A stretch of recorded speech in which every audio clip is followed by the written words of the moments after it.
Magandang paggabi na po sa ating lahat. At ito po ang Buhay Bukid at Pag-asa Channel na maghahatid po sa inyo ng isang kwento na simpleng pamumuhay po dito sa bukid, na kung saan ito po ang aming kinagisnang buhay. So ito po yung aming paligid. May mga tanim po na mangga, niyog at kalamansi, santol. So, may mga saging, mayroon din po tayong mga alagang manok. So yun po ang simpleng pamumuhay dito sa bukid, bagamat minsan mahirap, pero hindi pa rin po tayo nawawalan ng pag-asa. So yan po, at tuturo ko po kayo dito sa aming munting mga alaga. Yan yung pinakain. Ayun, sumusunod po sa akin dahil akala nila bibigyan ko sila ng pagkain, pero tapos na po yan sila. Binigyan ko na sila ng pagkain kanina, isang pagkain na hindi na kailangang bilhin. Yung mga available lang po dito sa aming bukid, yun po yung ipinapakain ko, tulad ng niyog, palay, saging.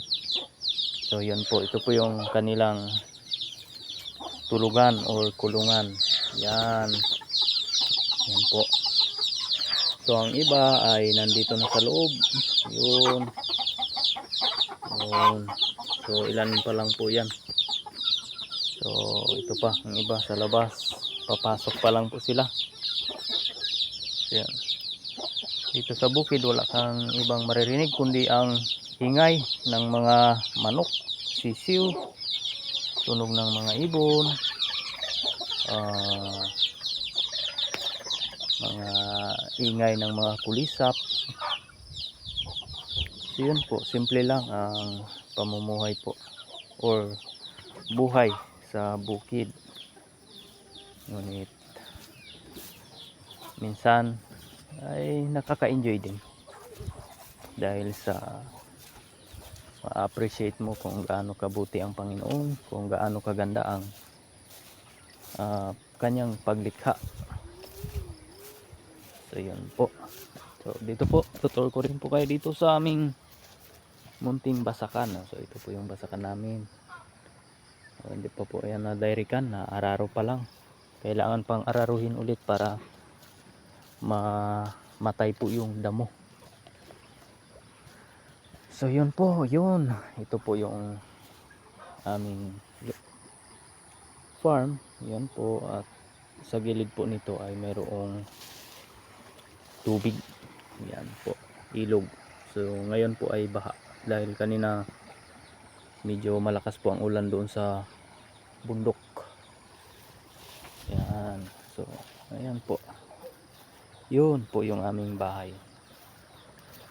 Sa aming lingwahe ay yung bahay ay bonwa ang tawag sa amin. Yung so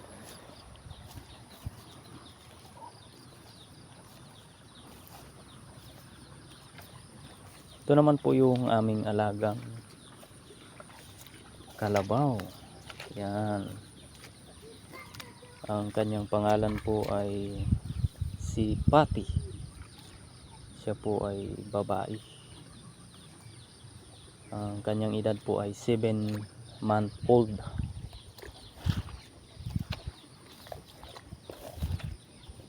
So yun, mayroon na po siyang lubid.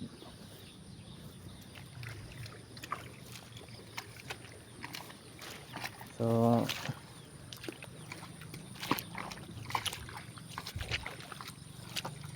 sa kanya pong edad na 7-month-old, hindi pa sana ito kailangang talian dahil maari siyang mabansot. Pero dahil nga marami rin tayong katabi na mga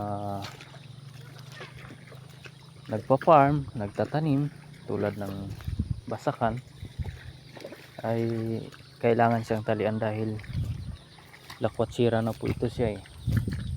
Nakakarating na kung saan saan, maaaring maka-damage or makadisgrasya siya ng mga pananim ng ating mga kapitbahay, ang magiging problema.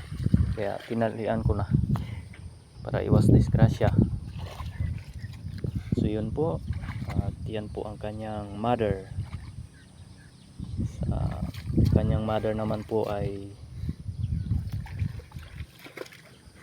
11 years old na.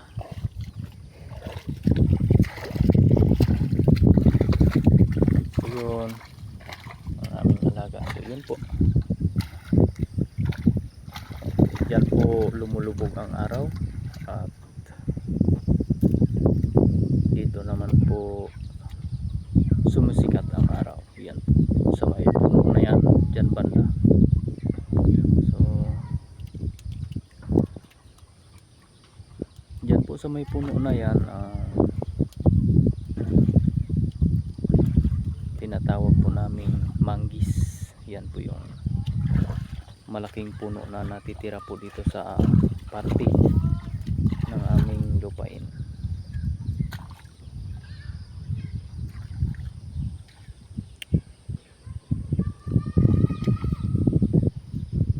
So ngayon po ay ipaplastar ko na po ang aming alaga. Ilalagay ko na po siya doon sa kanilang tulugan. Okay. Yup. Anak! So tawagin ko muna po ang aking anak, baka siya po ay malunod. Naroon po siya sa ilog. Huwag ka dyan sa sa baha. Sa ilog baka mahuhulog ka dyan. Malalim na yan, baha. Hindi ka pa marunong lumangoy.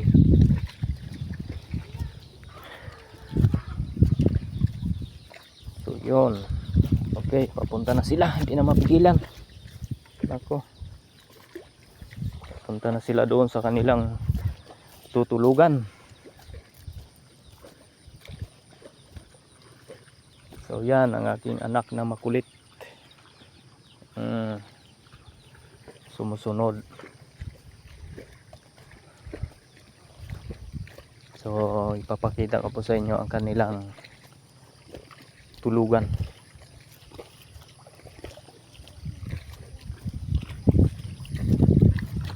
So yan po ang kanilang tulugan.